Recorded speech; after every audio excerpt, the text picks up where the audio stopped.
Good morning and welcome to Toronto Police Headquarters. Today we have Homicide Detective Sergeant Graham Gibson, who will announce charge details in the investigation into homicide number 56 of 2017.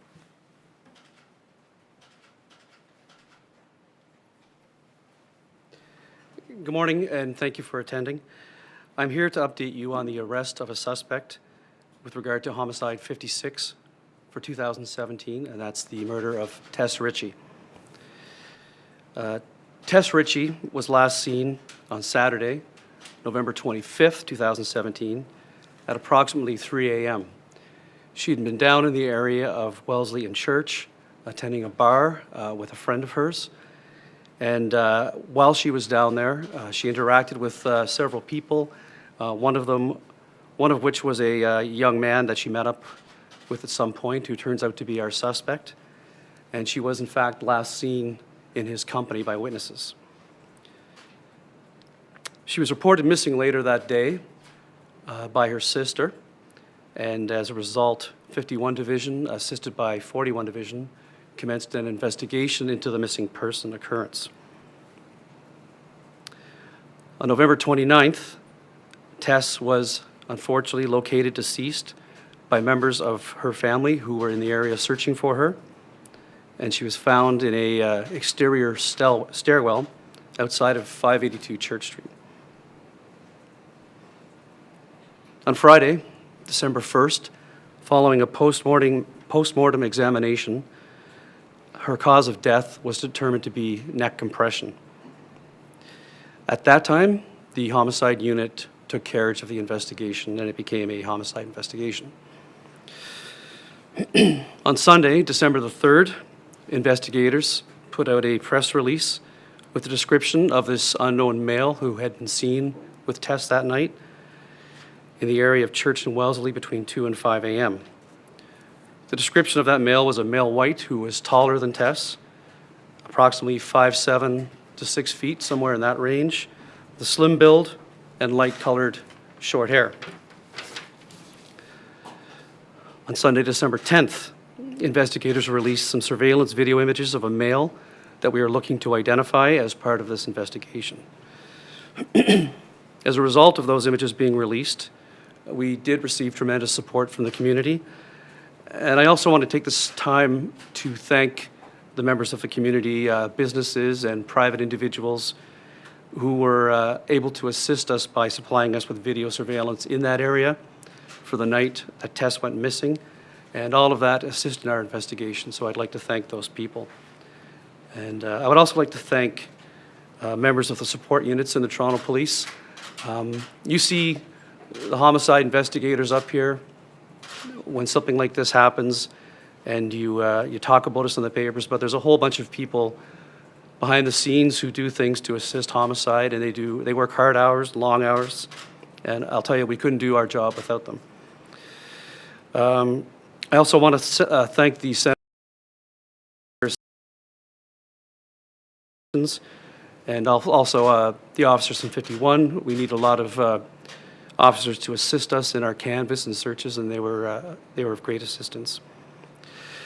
So on Sunday, Sunday, February 4th, so yesterday at about 11 p.m., we were able to effect the arrest of the person responsible for Tess's murder. We're alleging that he's responsible. He was arrested for second-degree murder, and his name is Kalen Schlatter, K-A-L-E-N, this is his first name, S-C-H-L-A-T-T-E-R. He's 21 years old, and he resides in Toronto. He did appear today at College Park Courts, and he's going to be remaining in custody. He was remanded in custody.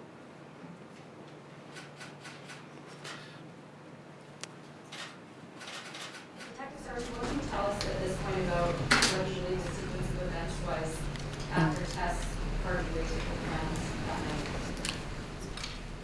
Without getting too much into the evidence, which I have to protect for trial, we believe that they were together alone in that area, and they were together for some time, and that Mr.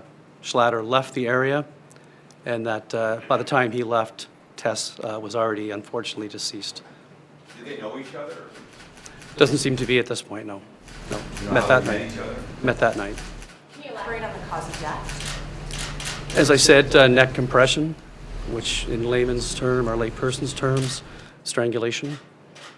Is there any information you can provide on motive, potential motive? No, not at this time.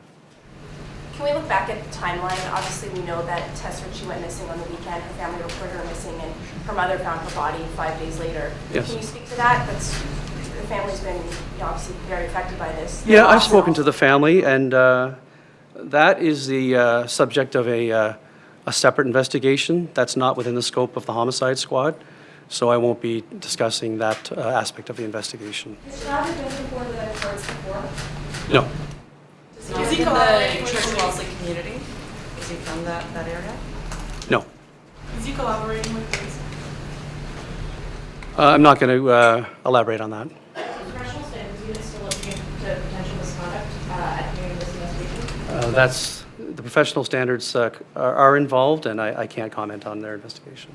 You said that they were allegedly together for a period of time. Can you be more specific? Like, are we talking an hour, 2 hours? Yeah, I can't get specific because it's evidence of the investigation, and there has to be a trial. Was there an event at the bar?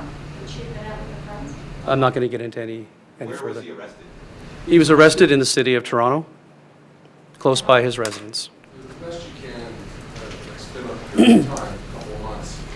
The best you can maybe describe when you came upon him. Obviously, this picture was grainy, but there had to be someone that knew him. You know what I'm getting at, just the best you can. Tell us. The only thing I can say is that we became aware of him fairly early on in the investigation, and there was quite a bit of work involved to bring us to the point where we were able to place him under arrest for the homicide. How did you find cooperation with the people in the Wellesley area? Did you say a lot of tension between police and... Well, as I mentioned it already, they were fantastic in assisting us with video evidence that we required and speaking to us. I have no issues. Has there been any pushback from that? Did a lot of people questioning you? No. Tess Richey was with an old friend when she went missing. Did the friend know this person? I'm not going to speak to that evidence. What's the second charge?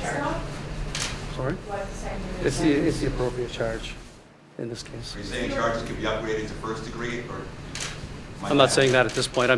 I believe the appropriate charge at this stage is second degree. Is it fair to say that he was a suspect when going on, but you needed to build your case, get enough evidence to bring it to court? That's fair to say.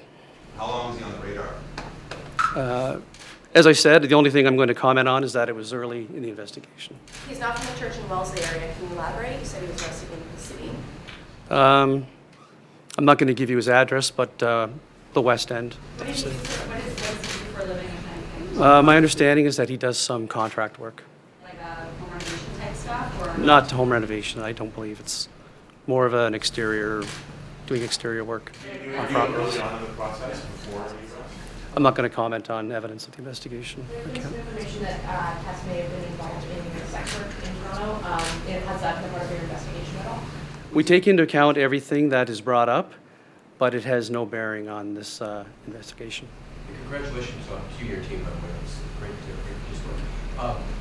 Would you consider this a crime of opportunity between the two of them? Was this a random attack? It's probably fair to say yes at this stage, from what we understand. That it's random. Opportunity. The opportunity presented itself. The families had some complaints about how the investigation was handled. Have they launched any sort of formal complaint against the police? You'd have to ask the family. The family's on very good terms with the members of my team, and my partner, Detective Lou Manis, spoke with the family today and actually met with them. And I speak to Tessa's mother probably twice a week. And what has that experience been like for you and your team working on a case like this? Obviously, it's been very difficult and very emotional for a lot of people involved. What's that like on you and your investigators? Well, we treat every case of equal importance, and we follow the leads until we hopefully can make an arrest. And if we can't, immediately we keep working on it until we get to that stage where we can hopefully make an arrest. So, I mean, this is the kind of case where obviously you want to make an arrest because it's very high profile, and you know, Tess was a young innocent girl who, you know, obviously nothing like this should have ever happened to anybody. But it took a lot of work, and everybody worked very hard. Like I said, the members of the team and also our support units in the service, and we were lucky to be able to come to this successful conclusion. Just to be sure, the person of interest in those images, that's the guy that you arrested? Yes, yes, it turns out it's him. Was it difficult on your team? Was it difficult on your team because the body had been lying there for 5 days, because of the circumstances involving the mother finding her? There's always different difficulties in homicide investigations. You have to deal with them, you have to move past them, and you have to do it appropriately. It's not much more I can say than that. You have to. Every homicide has its issues. Has Schlatter been under surveillance since December? I don't comment on investigative techniques. You said he was arrested during a traffic stop. No, he wasn't. I'm not going to comment on the way he was arrested, just to say that he was arrested last night. One more question? What end of the city was that? The west end of the city. Thank you very much. Thank you.